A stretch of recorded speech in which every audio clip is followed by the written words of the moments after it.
Bueno, me gustaría dar la bienvenida a la siguiente mesa del Foro de Ocupación y Emprendeduría de la Facultad de Derecho.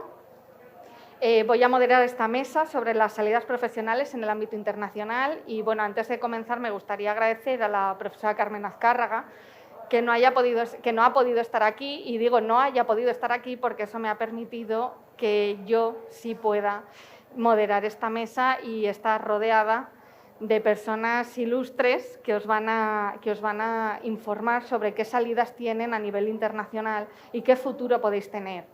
¿Vale? Los voy a presentar a todos, pero sí que os diré que, en primer lugar, bueno, luego lo comentaré, pero alteraremos un poco el orden del debate. En primer lugar, hablará Napoleón Ruiz, que es licenciado en Derecho por la Universidad de Valencia. Fue abogado en Sirera y Sabal, así como en Garrigues, durante 7 años. Y antes de comenzar en 2014 su carrera como miembro del Servicio Jurídico en la Comisión Europea. O sea que ya tenemos por ahí un buen fichaje. Como Napoleón se tiene que ir, coger un avión bastante pronto esta mañana, hablará él primero y habrá un turno de debate solo para él. Si no se os ocurrieran las preguntas en ese momento, no importa, porque me podéis remitir un email a mí con las dudas y yo se lo transmitiré y os responderemos, ¿vale? En segundo lugar, le cederé el turno de palabra a Ana Enguídanos, que también es licenciada en Derecho por la universidad. Fue abogada de Cremades y profesora asociada a la Universidad de Valencia, o sea, en esta casa, y desde 1991 está vinculada a la Administración Pública y actualmente es jefa del Servicio de Relaciones con la Unión Europea de la Generalitat Valenciana. Posteriormente hablará Jorge Cardona, a quien todos conocemos porque es profesor de esta casa, es catedrático de Derecho Internacional Público, pero además fue miembro del Comité de Derechos del Niño de Naciones Unidas. Y, por último, Ignacio Siles, que es el más jovencito, fue licenciado en Derecho en 2015, o sea, reciente prácticamente. Hizo prácticas en el Servicio Europeo de Acción Exterior y, además, es diplomático de carrera desde 2019. Y, tras regresar de la embajada en Abu Dhabi, actualmente es jefe del área de relaciones con los medios de comunicación en el Ministerio de Exteriores. Así que, como veis, tenemos una mesa muy completa con distintas salidas, con distintos cargos y distintas carreras que todas acaban en el ámbito, relacionadas con la Unión Europea o el ámbito internacional, y que seguro que aprenderemos todos con su experiencia. Y dada la hora, voy a cederle ya la palabra a Napoleón para cuando quieras. Muchas gracias. Bueno, buenos días. Gracias, Ana Isabel, y bueno, también gracias a Carmen, aunque no esté, por la invitación. Es la primera vez que vengo de forma presencial, porque por otras ediciones no pudo ser, y da gusto con este sol de invierno, pero bueno.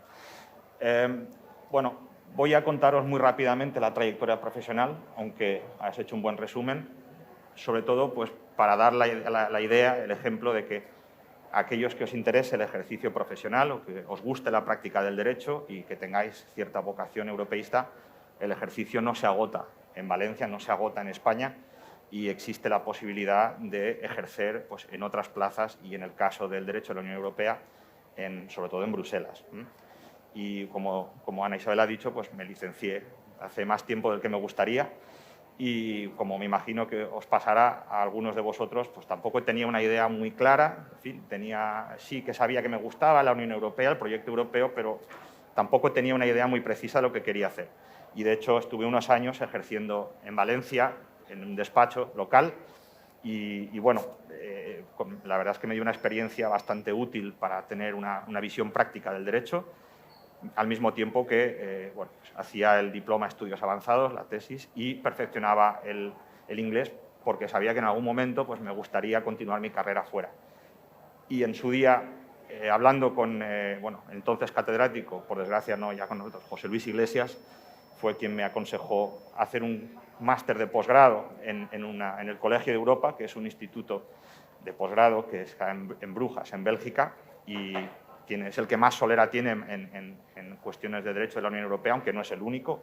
Hay otros centros universitarios y de posgrado muy buenos. Y, bueno, pues tras hacer el DEA, cursé el máster allí, y tras cursar el máster me incorporé directamente, porque creo que sigue siendo actualmente bastante habitual que muchos estudiantes de ese máster se incorporen a despachos, sobre todo para trabajar en el ámbito del derecho de la competencia, que es un ámbito de derecho, bueno, de derecho mercantil en el que la Comisión Europea tiene poderes regulatorios y, por lo tanto, eso fomenta que exista una práctica y un foro, como es el Tribunal General, Tribunal en Luxemburgo, donde bueno, pues, los abogados pueden ejercer, pueden impugnar decisiones y tienen, bueno, pues, tienen una práctica bastante desarrollada. Y estuve, como dijo Isabel, 7 años trabajando en Garrigues, en la oficina de Bruselas, donde tuve la ocasión de bueno, pues, conocer de primera mano cómo eran los procedimientos ante la Comisión en materia de ayudas de Estado, derecho de la competencia, cuestiones como mercado interior. También creo que me acuerdo que representamos algunas administraciones como la Generalitat en temas de fondos estructurales, de auditorías, etcétera. Y fue una experiencia pues, bastante enriquecedora que, insisto, dio la oportunidad de no solamente de saber cómo funciona el procedimiento administrativo ante la Comisión, sino sobre todo de poder ejercer como abogado ante el Tribunal General, en aquel caso, en Luxemburgo, que es un foro pues, un poco distinto, bastante distinto, de hecho, de lo que son los juzgados ordinarios en España. Durante mi periodo en Garrigues, pues como todo profesional que está ahí, siente la tentación de intentar las oposiciones, de las cuales os hablará Ana con más detalle. Pues aprobé las oposiciones y después de un tiempo me incorporé directamente al Servicio Jurídico de la Comisión Europea, donde bueno, actualmente estoy en el equipo de Asuntos Sociales y me encargo principalmente de las directivas de protección a los consumidores, como son las de cláusulas abusivas o prácticas comerciales desleales. Y en el servicio jurídico, bueno, si te gusta el ejercicio del derecho y, desde luego, te gusta el derecho de la Unión Europea, pues casi que es el mejor sitio al que puedes ir, porque es donde más pisas el tribunal y realmente pues, todos los expedientes que tengan que ver con esas directivas los llevas directamente y te da la oportunidad pues, de hacer vistas y bueno, pues de realmente pisar el tribunal y conocer de primera mano la actualidad judicial. Y eso es un poco donde estoy ahora. Entonces, por resumir y por hacerlo un poco corto, por si hay alguna pregunta, si yo mismo me tuviera que, en fin, que dar un consejo o tuviera que plasmar en algunas píldoras prácticas lo que me diría a mí yo más joven, pues desde luego lo primero es idiomas. Es imprescindible, no solamente el inglés por descontado, es el idioma de trabajo en la práctica, sino también es aconsejable o casi imprescindible tener algún conocimiento de otro idioma. Francés, sobre todo, es el segundo más importante, pero desde luego cualquier otro. O sea, si no tenéis un dominio del inglés bueno, es imposible trabajar en plazas fuera de España. Incluso yo diría que en España cada vez es más importante. En segundo lugar, pues tenéis que empezar a buscar, los que estéis interesados, mirar centros de posgrado donde cursar estudios de Derecho de la Unión Europea. Hay centros generalistas muy buenos y luego hay centros que tienen una determinada especialidad en un área, como Derecho Medioambiental o Derecho de la Competencia, etc. Y hoy en día, bueno, pues esos sitios, esos diplomas son los que abren las puertas a poder trabajar en ese ámbito, no solo en el sector privado, sino también en la Comisión Europea, como luego os explicará Ana. También hay formas de entrar o trabajar para las instituciones europeas, bueno, aparte de las oposiciones. Y desde luego, yo diría que en todo caso hay que ser inquieto, no hay que esperar al último año, sino que tenéis que toda la experiencia, todas las prácticas que podáis ver o que podáis conseguir, sobre todo fuera de España, os van a dar un perfil, bueno, pues os va a enriquecer el perfil y os va a dar un punto más a la hora de, el día de mañana, no solamente acceder a centros de posgrado de prestigio, sino también pues, tener un perfil que luego sea atractivo pues, para trabajar no solamente en despachos, en consultorías, incluso en algunas administraciones. Y lo voy a dejar aquí. Si tenéis preguntas más en concreto de lo que supone el ejercicio o alguna cuestión práctica, pues la respondo con gusto. Vale. Muchas gracias, Napoleón. Una grandísima exposición. No sé si alguien tiene alguna pregunta. Yo creo que se les ocurrirá más adelante. Sí, por lo que sea. En fin, alguien quiere saber algo más pues, tanto de centros o como de cómo es la práctica, en fin, qué diferencias hay con respecto a la práctica española, pues podéis poner un email o, en fin, o lo que queráis. Sí, estoy a vuestra disposición. Claro, entonces cualquier duda que luego surja, porque yo creo que esto les pilla ahora muy reciente, entonces estarán procesando toda la información, me podéis contestar y Napoleón se ofrece para responderos y contestaros directamente, ¿vale? Vale, pues continuamos con Ana Anguídanos, cuando quieras. Bueno, en primer lugar, muchísimas gracias por invitarnos a estar aquí. Yo aquí vengo con un doble sombrero. En efecto, soy la jefa de servicio de relaciones con la Unión Europea, pero vengo con mi sombrero de Europe Direct, que es un servicio que presta la Generalitat en colaboración con la Comisión Europea para informar a los ciudadanos, sobre todo estamos informando mucho a los jóvenes y sobre las oportunidades. Y hablando de oportunidades, me voy a centrar en cómo trabajar, cómo acceder o qué oportunidades brindan de trabajo las instituciones europeas. Vosotros, en este momento, en realidad, hay como dos vías o dos escalas que no necesariamente hay que pasar por los dos pasos, pero que normalmente, tal y como ha comentado Napoleón, es bastante usual. Y es que a las instituciones europeas pues, se puede acceder para realizar prácticas o ya para trabajar. Para realizar prácticas, primero, no son las prácticas a las que estáis acostumbrados aquí, no son vuestras prácticas dentro de la carrera. Son unas prácticas que van mucho más allá porque realmente os integráis en el equipo y os integráis con unos trabajos, evidentemente no como un funcionario normal, pero sí con unas, se os lleva a las reuniones, estás metido realmente en todo el engranaje, o sea, se trata de una práctica muy, muy provechosa, ¿no? ¿Cómo acceder? Pues se accede, digamos, por un sistema de currículum, ¿vale? Hay unas páginas, cada una de las instituciones, hay que tener en cuenta, siempre estamos hablando de la Comisión Europea, pero a mí también me gusta recordar que hay otras muchas instituciones y agencias en las que también se puede hacer prácticas y se puede trabajar. No hay que centrarse solamente en la Comisión Europea. En la Comisión Europea, evidentemente, es el sitio donde miras el número y hay más plazas, pero también hay más competencia, ¿no? Entonces, mirar un poco cuáles son vuestras inquietudes y quizás otra agencia o otra institución entra más dentro de vuestras inquietudes y también podéis optar a esas prácticas. ¿Qué se necesita? Pues, por supuesto, haber acabado la carrera, eso es formalmente. Por supuesto, idiomas, el inglés, como acaba de comentar Napoleón, es imprescindible, pero está muy bien que tengáis otro idioma más. El idioma de trabajo real es el inglés. En algunos, bueno, a veces hay un poco, últimamente mucho francés con el semestre de la presidencia francesa. Están poniendo todos los papeles en francés encima de la mesa en los grupos de trabajo del Consejo, en algunos, me consta. Y luego hay que tener pues, esa formación adicional que también, aunque no lo pone, estaba comentando los másters, pero sí que son, digamos, yo creo que el 95% de las personas que se incorporan a las prácticas en las instituciones europeas tienen algún máster, alguna especialidad, algo que en su currículum ha llamado la atención. Luego, más tarde, volveré sobre el tema de la formación, porque si no, no voy a hablar de esto. ¿Cuándo se piden? Pues el tema de trabajar o hacer prácticas en instituciones europeas no es algo que se improvisa. Tal y como he estado comentando, hay que prepararse desde allá. Y, desde luego, solicitar las prácticas se suelen solicitar con un mínimo de 6 meses de antelación. Para poner un ejemplo, en la próxima ronda, ahora mismo en marzo, comienza una ronda de prácticas en la Comisión Europea. La siguiente ronda es en octubre, porque son de 5 meses.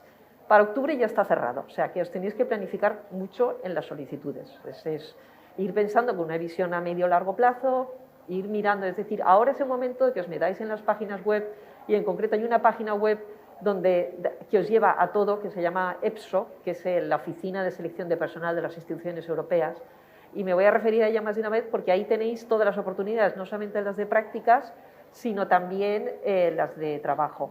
Es verdad que en algunas instituciones te dice, y esto te tendrás que ir a mi página web específica, como puede ser el Banco Central Europeo, pero bueno, ya te da ahí digamos que está bastante bien montada para que sea lo más transparente posible, ¿no? Porque al fin y al cabo todos estamos buscando esa misma información.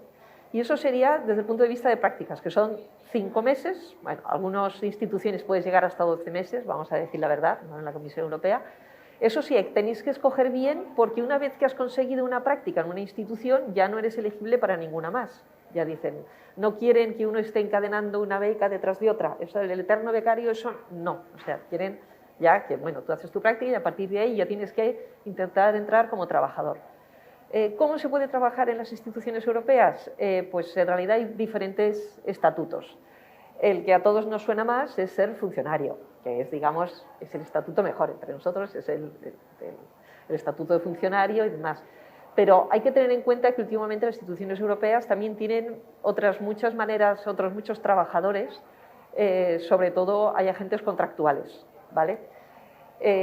Funcionarios y agentes contractuales. Dentro de los funcionarios, incluso si entráis en esta página web de EPSO, para vuestra formación, ya directamente dice, pues hay diferentes perfiles. ¿Qué tipo de oposiciones se pueden utilizar? Pues están las generalistas, los de administrador, pero últimamente cada vez más hay de especialistas. Hay una oposición específica de juristas, por ejemplo, hay una oposición específica para el Servicio de Acción Exterior, evidentemente, y luego hay otra oposición que a veces se nos olvida, aunque digamos que no es esto es para los locos de los idiomas en realidad, pero que también tiene que ser de derecho, que es jurista lingüista, que es algo que también me gusta recordar.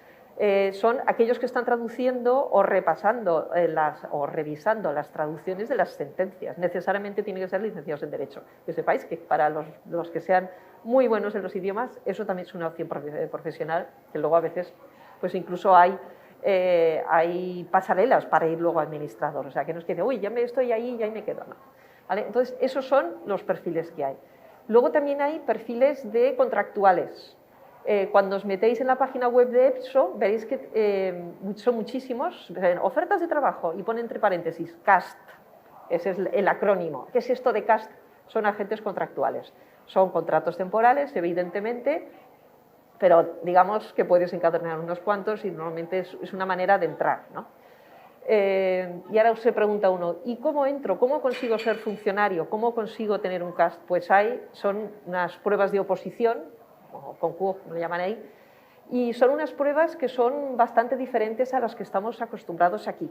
Aquí estamos demasiado acostumbrados, bueno, soy un poco crítica, con el sistema de selección de memoria, y en efecto el sistema de selección no están buscando a alguien que se ha estudiado y se sabe un temario de arriba abajo, sino están buscando a personas que tienen unas determinadas aptitudes, o sea, que tienen esa capacidad de trabajo, esa capacidad de trabajo en equipo, de razonamiento, de análisis, con lo cual son unas pruebas, digamos, que se asemejan mucho más a lo que sería una selección de personal de empresa privada, que estamos aquí acostumbrados, a lo que sería de memoria. Eso no quita con que al final sí que necesitas saber algo de Unión Europea, ¿eh? O sea, que empiezan con la criba principal, son una serie de test que antes les llamaríamos psicotécnicos, es como lo llamábamos en la época, pero en realidad es eso, tanto de razonamiento lógico como de situación, el típico, ¿pasa esto en la oficina? ¿Qué decidirías este problema? O sea, de ese tipo de preguntas tipo test. Y esa es la primera criba, que son además todas online las primeras cribas. Y de ahí pues se va avanzando en las pruebas, una de ellas además es la prueba, ¿cómo se llama? La bandeja electrónica, que es una prueba muy real, es una prueba muy real, yo digo, porque eso es algo que en la vida real nos pasa ya a todos los funcionarios, que te llega muchísima información y el jefe te dice, y dentro de un día necesito esto. Y dices, ¿y por dónde empiezo? Pues eso es la prueba real. Analizar y qué hago y a dónde llego.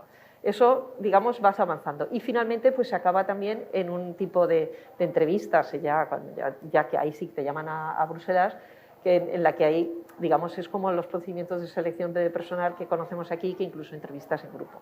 Esto es en la manera en cómo se selecciona.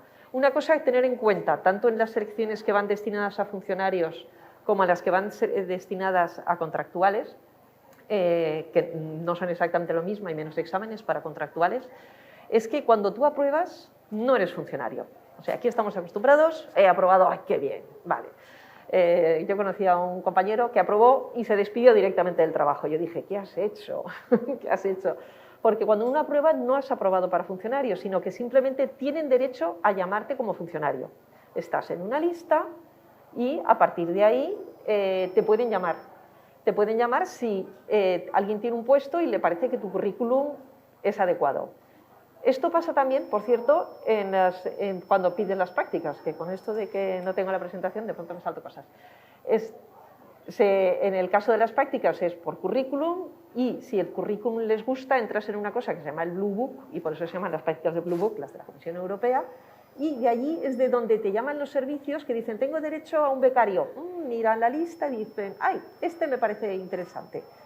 ¿Qué hay que hacer? Si conseguís estar en el Blue Book o conseguís estar en la lista de reserva, no os quedéis sentados esperando, sino que tenéis que ir a aquellas direcciones generales, a aquellos sitios que sean más dentro de vuestros intereses y que estén de acuerdo con vuestro currículum, e ir y dar la lata. Vale, esto sería un poco.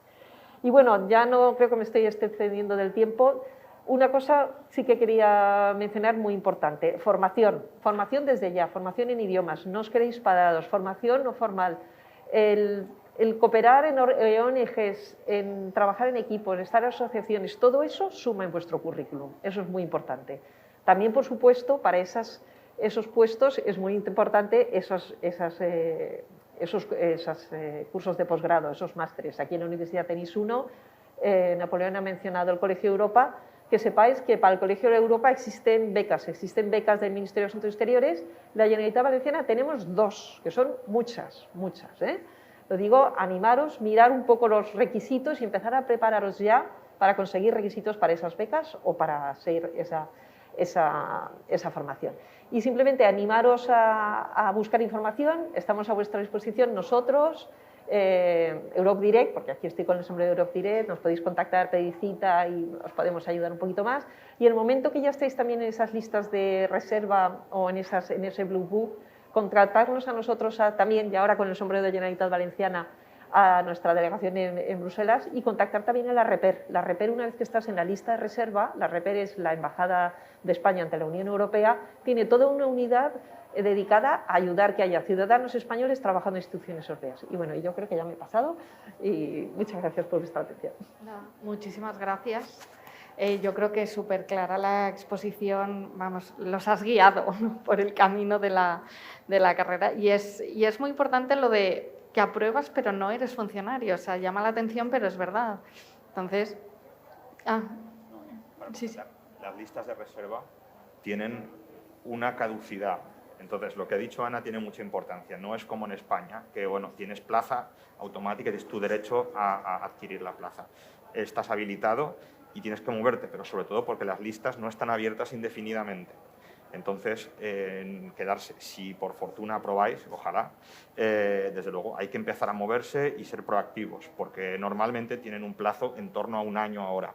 En algunos casos, las listas se prorrogan, la validez, pero lo hacen a última hora. Entonces, no hay que esperar al último momento, porque conozco gente, además del ejemplo que has dado, que aprobar una oposición es arduo, es decir, es un proceso duro, y luego a la postre, por razones, porque no tienen suerte, o muchas veces porque no saben cómo funciona, gente que las aprueba desde sus países y les caduca la lista y es volver a empezar de cero. Entonces, si en algún momento, tenéis la fortuna de estar en la lista de reserva, de aprobar una oposición, lo que hay, incluso si estáis en España o en cualquier país, hay que moverse, hay que contactar, si hace falta hay que ir, pero es totalmente distinto al sistema nacional, y esto es importante que la gente lo sepa, porque a más de uno y más de dos les ha caducado la lista y es una pena.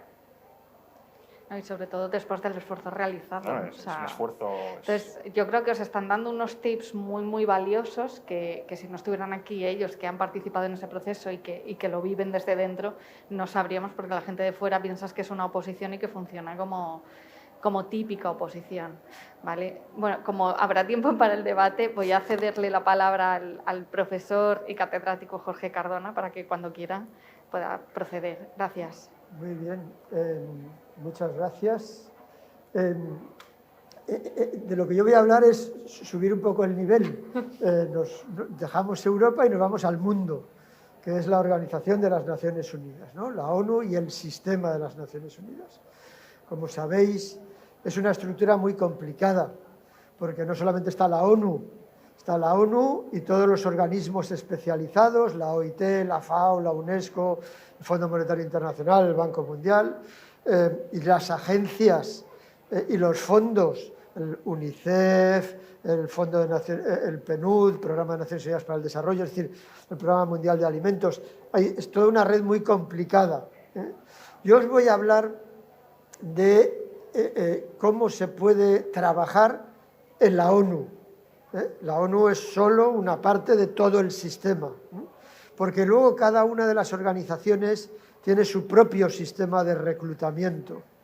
Por lo tanto, si uno quiere trabajar en la OIT o quiere trabajar en la FAO o en la UNESCO, aunque son sistemas parecidos, en realidad hay matices importantes. Yo también había preparado una presentación PowerPoint porque lo primero y más importante es saber dónde está la información de todo. Hay una página web de Naciones Unidas que es CARES, CARES.un.org,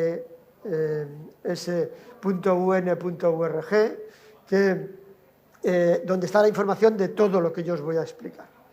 Igual que en la Unión Europea, en las Naciones Unidas también hay dos vías. Uno, ir a hacer prácticas, o dos, ir a trabajar. Aunque hay diferencias. Las prácticas en Naciones Unidas, en la Organización de las Naciones Unidas, son prácticas no remuneradas. No solo no remuneradas, sino que te exigen que o bien estés matriculado en una universidad, por lo tanto, que estés haciendo un máster o tengas un seguro de enfermedad, por lo tanto, como estudiante, o que demuestres que tienes un seguro de enfermedad pagado por ti y todos los requisitos financiados por ti. Te has de pagar tú el viaje, la estancia, no hay ninguna ayuda de nada. Todo se lo tiene que pagar uno mismo. Solo hay una organización del sistema que no es así, que es la OIT, la Organización Internacional del Trabajo, sí paga, pero porque quedaba muy mal. Al principio no pagaba, hasta que el director general se encontró a un coreano durmiendo en el sótano porque no tenía dónde vivir, y eso fue lo que originó que el director general dijo: no puede ser que la OIT siga sin pagar, ¿no? Entonces, pero el resto es algo que tiene que pagarse. Esas prácticas se hacen solicitándolo, en función del currículum, están abiertas a lo largo de todo el año y, como ocurre en la Unión Europea, el currículum es lo importante. Por lo tanto, la formación especializada, no solo tener la carrera, sino tener un máster en estudios internacionales, en derechos humanos, en cooperación al desarrollo, en alguna de las cuestiones en las que trabaja la ONU, es importante. No es requisito esencial, pero uno tiene que saber que compite con gente de todo el mundo, porque eso es lo bonito y lo problemático de la ONU. Lo bonito es que el entorno es absolutamente internacional, es muy difícil que uno coincida con españoles, incluso que coincida con europeos en el trabajo. Va a tener gente de todas las partes del mundo y va a vivir en un entorno absolutamente internacional, pero también tiene como dificultad que uno compite con gente que tiene las mismas aspiraciones de todo el mundo, ya sea de Pakistán, ya sea de Uruguay, o ya sea de un país nórdico o de un país africano, ¿no? Es decir, que, por lo tanto, uno tiene que saber que es una cosa competitiva. El requisito esencial, igual que en la Unión Europea, es un dominio del inglés. No es saber hablar inglés, es un dominio del inglés para redactar rápidamente en inglés. Por lo tanto, sin ese requisito no se va a ningún lado. Si vais a la página web, dice inglés o francés. El que va solo con francés no tiene ninguna posibilidad, porque el inglés es la lengua en la práctica de trabajo. Las dos lenguas de la Secretaría, que es el órgano del que dependen todos los trabajadores, son inglés y francés, pero el inglés es la lengua práctica y el francés es conveniente, igual que el español es bueno, ¿no? Pero es un requisito. Esas son las prácticas. Las prácticas tienen que ser un plazo mínimo de 2 meses, uno se compromete como mínimo a 2 meses, y un máximo de 6 meses. Y hay que saber que esto no es una entrada a la carrera. De hecho, está prohibido contratar a nadie que haya estado haciendo el stage, las prácticas, durante los siguientes 6 meses. Uno queda en barbecho durante ese tiempo y no te pueden contratar. Entonces, uno no puede esperar que tras las prácticas le contraten. Ese es el sistema de prácticas, que uno entra por la página web y entra en un programa que se llama Inspira, que es el programa para todo lo que yo os voy a hablar, de entrar en el currículum. El currículum se mete en ese programa llamado Inspira, para lo cual se necesitan muchas horas. Es decir, no es un programa fácil de rellenar, pero uno puede irlo rellenando poco a poco, irlo completando y queda ya para siempre, ¿no? Uno ya está en Inspira con su currículum. Luego aplicará si quiere. La segunda alternativa es ir a trabajar, ¿no? Entonces, el trabajo hay la vía ordinaria, que es la menos ordinaria de todas las vías, y las vías alternativas. La vía ordinaria es la de jóvenes profesionales, el programa de jóvenes profesionales, en inglés IPP. La página web y todo está en inglés, es decir, en español no vais a encontrar cosas. El programa IPP, el programa de jóvenes profesionales, es el programa ordinario de entrada. En virtud de eso, uno rellena su currículum en Inspira, se convocan todos los años una especie de oposiciones para poder entrar, y los requisitos son tener menos de 32 años, si no, no es posible acceder, el año en que se celebre el ejercicio, es decir, no en el momento en que uno firma, tener una carrera universitaria terminada, como mínimo de 3 años, y luego tener inglés demostrado, acreditado, y a ser posible francés y otros idiomas, y ser nacional de uno de los estados elegible ese año.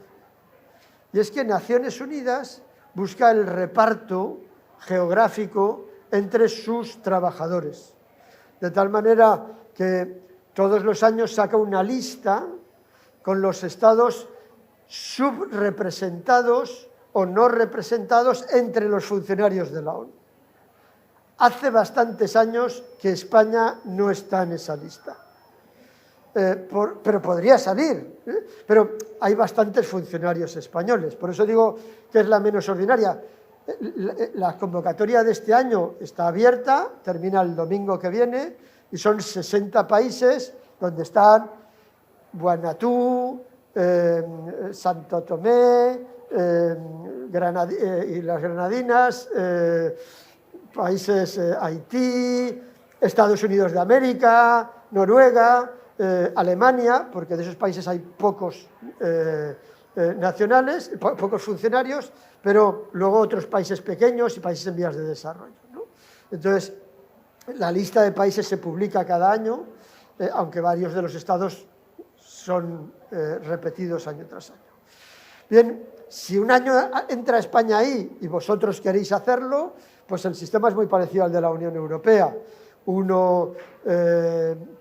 Hay un manual para prepararse la entrada, publicado por la propia ONU. La ONU saca un cartel diciendo: no existe ninguna empresa ni organización que prepare estas oposiciones, no se deje engañar, no pague por nada, porque efectivamente hay un negocio organizado alrededor y no sirve para nada, porque no es preparar un programa, sino que es buscan capacidades y funcionalidades de las personas. Hay un primer test, el que lo supera hay un segundo test online, los que lo superan tienen una entrevista y los que la superan entran en una lista. Esa lista dura 3 años, tiene una vigencia de 3 años y te pueden llamar o no. Y ocurre lo mismo, uno tiene que moverse para que le llamen.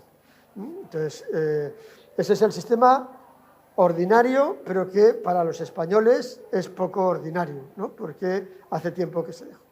Segunda alternativa, una alternativa que no es una carrera profesional, pero es interesante, el programa de voluntarios de Naciones Unidas.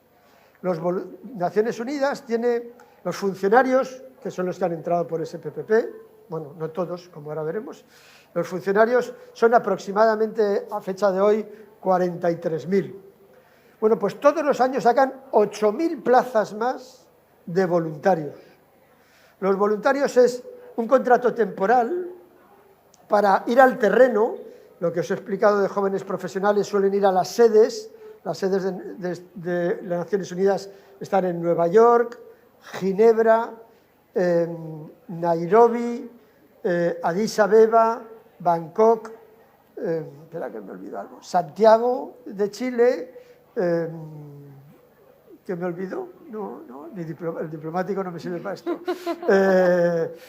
Me olvida alguno más, pero ahí están, normalmente ahí van los profesionales y han de estar 2 años en el puesto y luego ya podrán ir variando. Y además uno no elige, le elige.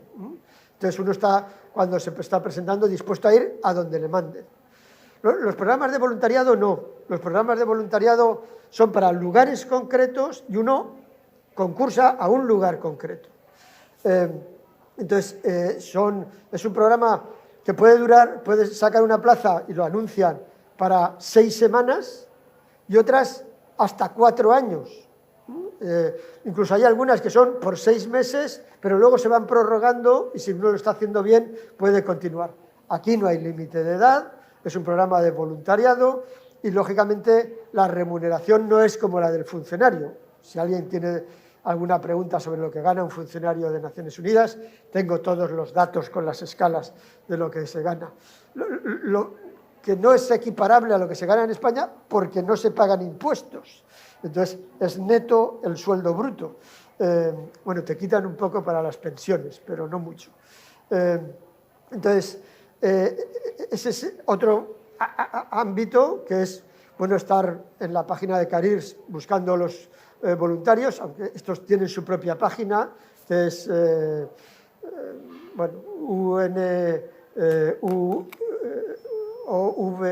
unov.org, pero desde Careers os desvían también, entonces ir viendo las plazas que están saliendo para voluntariado. Ahí sí hay una remuneración, una indemnización, incluso una ayuda para el establecimiento. Uno no va a ganar dinero en esos puestos y ahí puede uno ir desde Ginebra, Nueva York, a Haití, Kuala Lumpur, República Democrática del Congo, Afganistán. Lógicamente las retribuciones varían en función y hay que pensar que, por ejemplo, y eso es importante, un 20% de los puestos de las operaciones de mantenimiento de la paz de personal civil en esas operaciones son con voluntarios de Naciones Unidas. Por lo tanto, están repartidos por todo el planeta y en algunos sitios no muy seguros. Otros sí, ¿no? Depende de las condiciones. Tercera alternativa. La tercera alternativa es concursar a alguna vacante temporal. Una baja por maternidad, un permiso de alguien, un puesto que ha quedado vacante por jubilación temporalmente, etc. Esos contratos se convocan a medida que van saliendo. La página web de Naciones Unidas los va sacando y ahí va a depender del puesto al que uno esté optando, las condiciones que te van a exigir. Los funcionarios de Naciones Unidas, uno va a un puesto de funcionario, aunque va a estar con un contrato temporal, que no puede durar más de 2 años, pero que luego uno puede empalmar con otro y con otro y con otro y al final conseguir uno permanente, es decir, que es la vía, esta sí que es la vía ordinaria de entrar, los requisitos dependen del nivel. Los profesionales tienen 7 niveles, P1, P2, P3, P4, P5, D1 y D2. Los D son los directivos. Para eso hay que tener muchos años ya. Lo vuestro es P1, P2. El P1 no exige experiencia, pero es el que menos cobra, lógicamente. Y dentro de cada P hay 7 niveles. Hay P1.1, P1.2, P1.3, P1.4, P1.5, P1.6, P1.7 y así P2, P3, ¿no? O sea, y eso va a depender de la retribución. Pues bien, voy terminando, que me estoy extendiendo, ¿verdad? Los contratos, los P1 necesitan experiencia profesional, un P2 le exigen 2 años de experiencia profesional. Si uno ha entrado por jóvenes profesionales, no, pero si estamos hablando de que en uno se entra por ahí, te piden 2 años de experiencia profesional. Para un P3 te piden 5 años de experiencia profesional. Para un P4 te exigen 10 años de experiencia profesional y para un P5 te exigen 15 años de experiencia profesional para entrar en esos puestos. Pero luego también hay flexibilidad, porque si el puesto está en Afganistán, que están ofreciendo, pues si te falta un año de experiencia profesional y no tienen otros candidatos, ha habido estudiantes de esta casa, estudiantes míos que han concursado y se han ido a Afganistán, se han ido a República Democrática del Congo, se han ido a Haití y no tenían todos los requisitos exigidos, pero nadie más apostaba por irse ahí, ¿no? Y entonces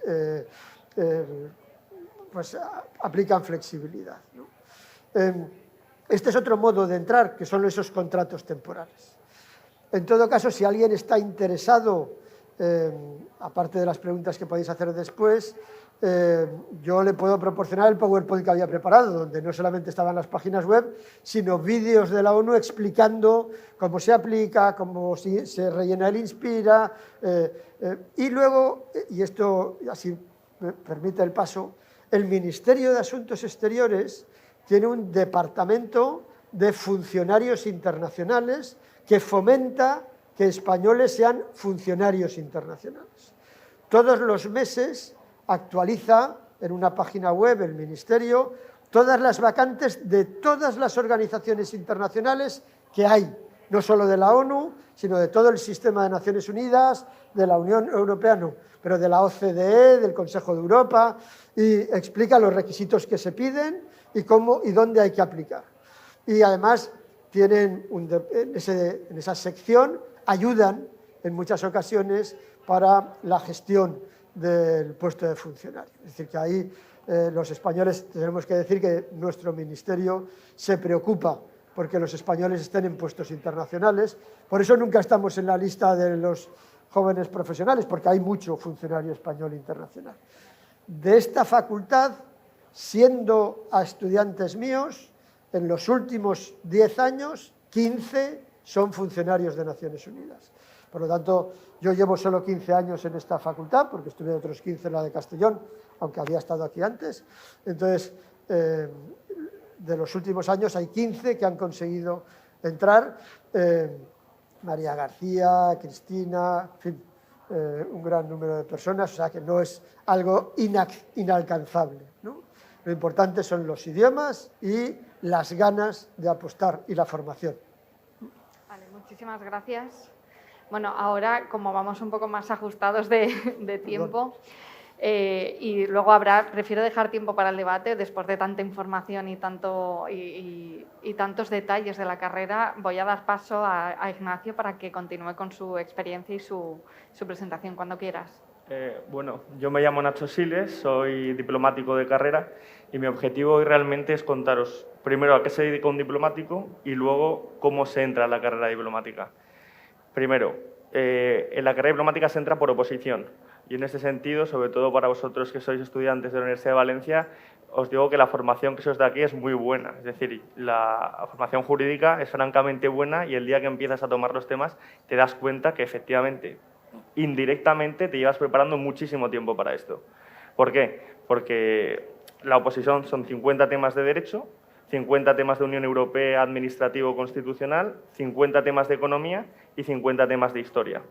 Entonces, realmente, a lo largo de tu vida, la historia quizá es más una cuestión personal o del colegio, la economía, eso, la mayoría de derechos sí que lo tienen que preparar más, pero sobre todo los temas de derecho, que es la mitad del temario, eso ya lo hemos dado mucho, al menos en esta facultad. Y, de hecho, la oposición en sí, el primer ejercicio es tipo test, con lo cual yo recuerdo muchas asignaturas en la propia Universidad de Valencia que son tipo test. También hay examen oral, que es el último ejercicio, la exposición de los temas, como en cualquier otra oposición A1, notaría, registros, abogacía del Estado. Es decir, es una oposición que tiene distintas patas que se corresponden con distintas formas de estudiar. Por un lado un tipo test, por otro lado un cante, por otro lado los idiomas, que hemos venido comentando que son imprescindibles, al menos para ser diplomático de carrera, y luego un ensayo de cuestiones políticas, económicas o sociales de actualidad. Siempre se ha pensado que la carrera diplomática está muy centrada en Madrid. Lo cierto es que cada vez menos, y a la vista está. Las últimas promociones, más de la mitad de la gente eran de fuera de Madrid. Ya la mayoría son mujeres, que también se está haciendo un poco apostando por ello para que sea verdaderamente representativo de lo que es España desde un punto de vista geográfico, etcétera, y poco a poco yo creo que ha dejado de ser visto como un cuerpo de élite o centralizado que corresponde a unos pocos para abrirse a todo el mundo, que es un poco de lo que se trata. Y luego, respecto a las funciones de un diplomático, y así dejamos tiempo para las preguntas, España juega un papel activo de política exterior porque tiene una historia muy potente, es decir, España existe hace siglos, en cambio, hace muchísimo tiempo, en cambio, Alemania, por ejemplo, existe desde 1870, Italia desde 1870, es decir, somos un país global, siempre lo hemos sido, el español es una lengua global, entonces, digamos que somos un activo de política exterior. España tiene muchas embajadas y tiene muchos consulados, tiene muchos intereses en distintos países. Entonces, ¿qué es lo bonito de la profesión del diplomático, en mi opinión?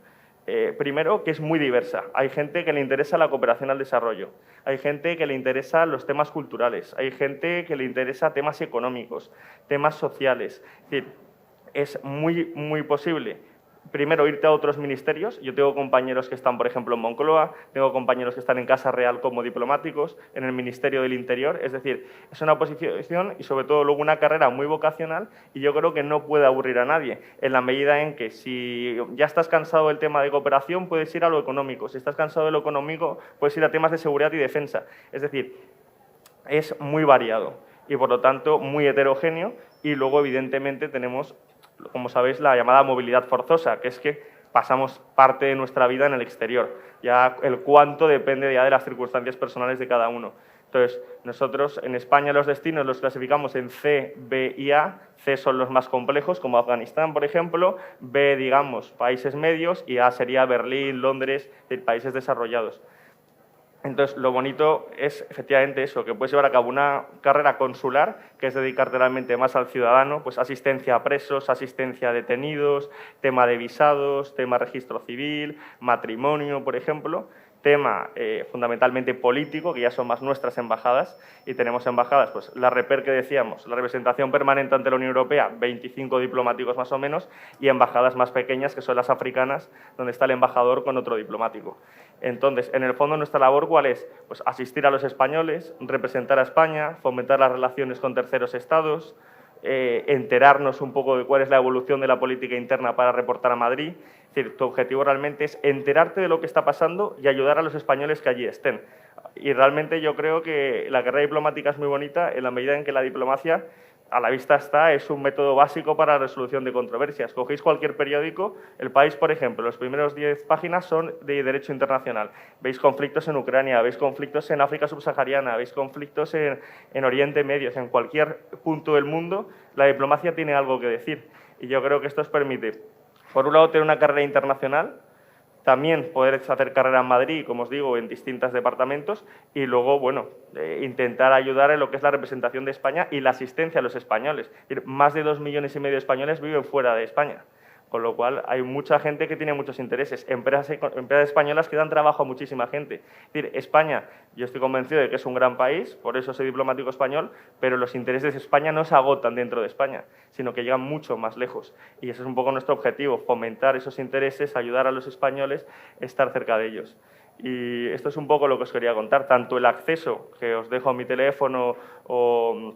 Vamos, lo tienen y si tenéis cualquier duda os ayudo, también con el acceso a la oposición o si tenéis ya preguntas más concretas. Yo sé que la principal preocupación de casi todos es, hombre, yo no quiero vivir toda mi vida fuera o eso no me va a dar estabilidad vital. Yo se lo entiendo.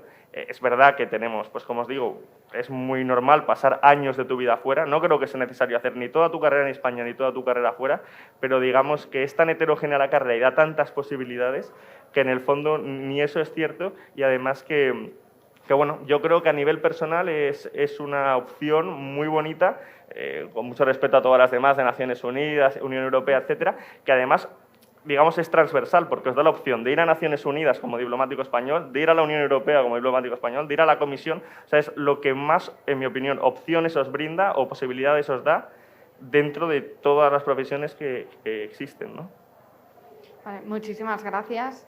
Bueno, a mí sí que me gustaría recalcar, bueno, agradecer todas las intervenciones. Me he movido de silla porque veis que Napoleón, como os he dicho antes, se tenía que ir, lamentablemente.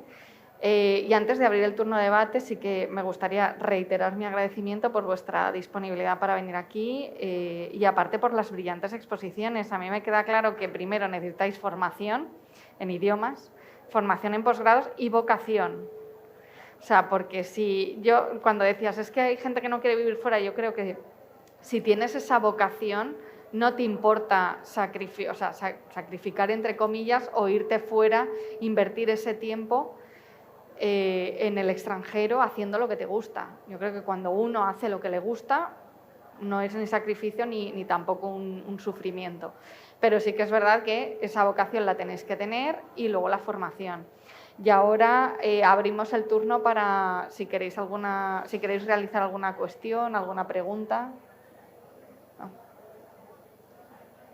No me creo que nadie tenga ninguna.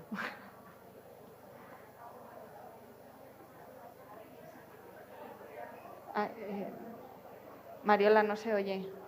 Perdona. Ah, vale. Mariola, dale al botón. No. Sí, ahora Sí. sí. Buenos días. Una pregunta para Nacho. Ignacio. ¿Qué idioma recomendarías, aparte del inglés, para opositar a diplomático? Sí, perdonad, pero por razones de tiempo no puedo desarrollarlo mucho más. Es obligatorio hablar español más 2 y esos 2 obligatoriamente tienen que ser inglés y francés. En mi época, que era hace unos años, era inglés más 1.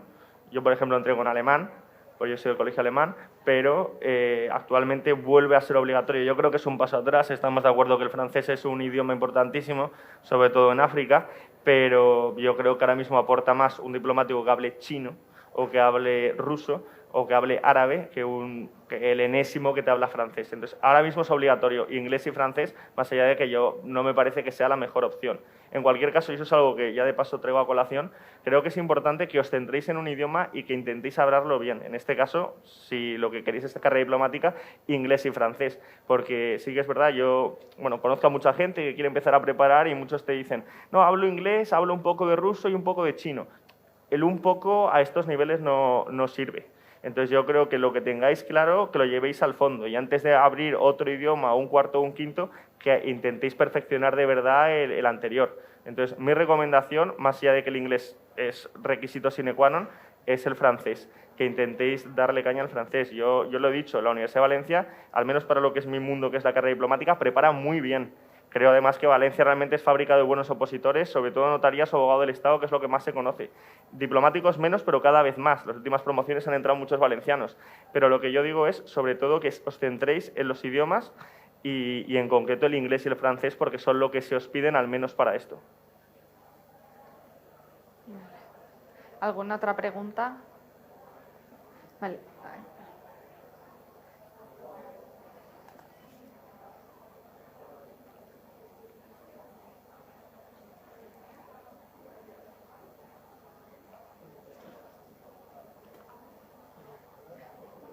Ahí delante, Talia. ¿Podríais repetir los nombres de las páginas web, por favor, que habéis mencionado?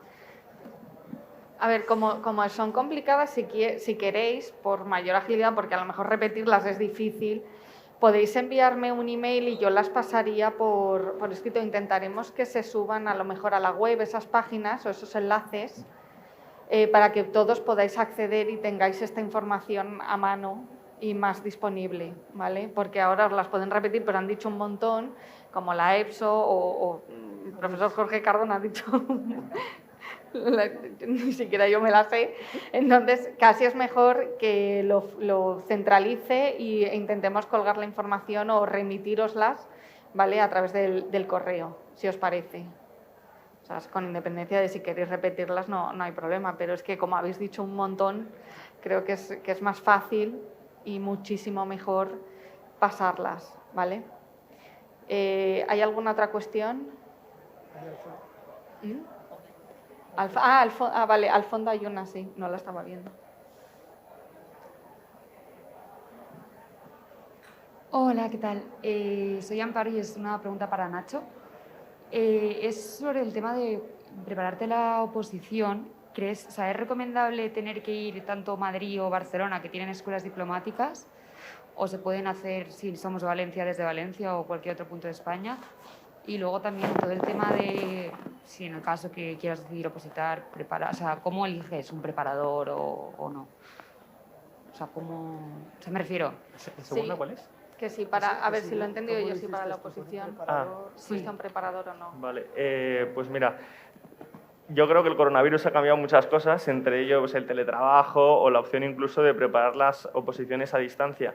En mi caso, por ejemplo, yo el primer año estudié en Valencia, las oposiciones a carrera diplomática, iba a Madrid periódicamente para cantar presencial.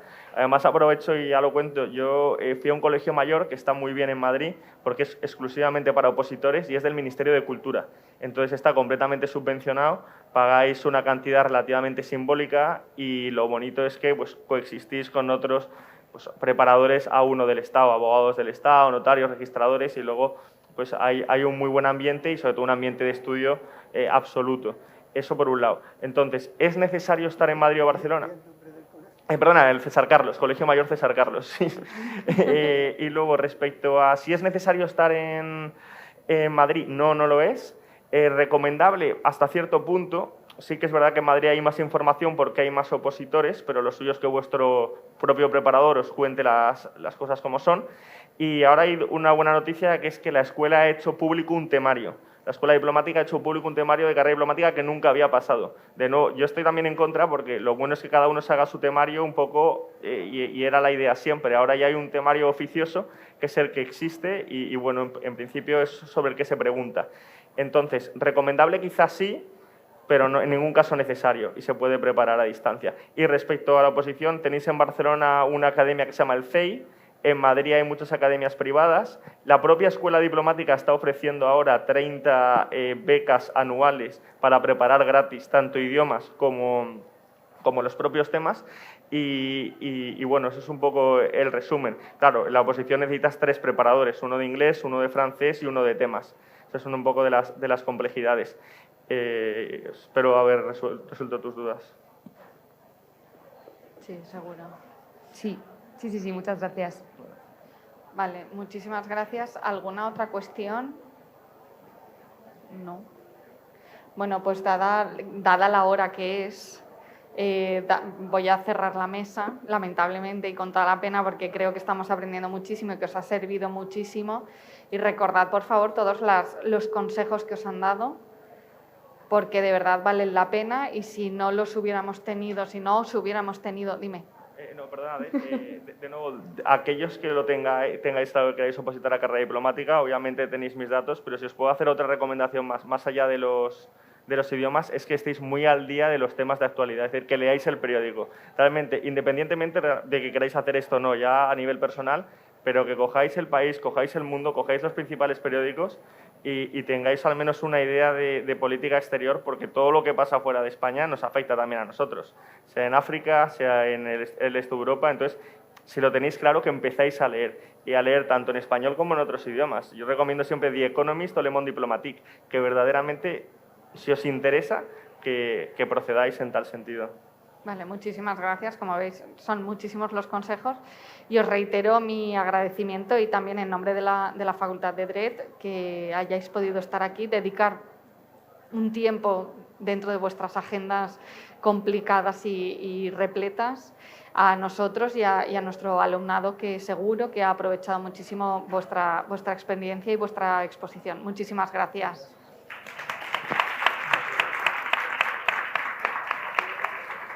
Thank you.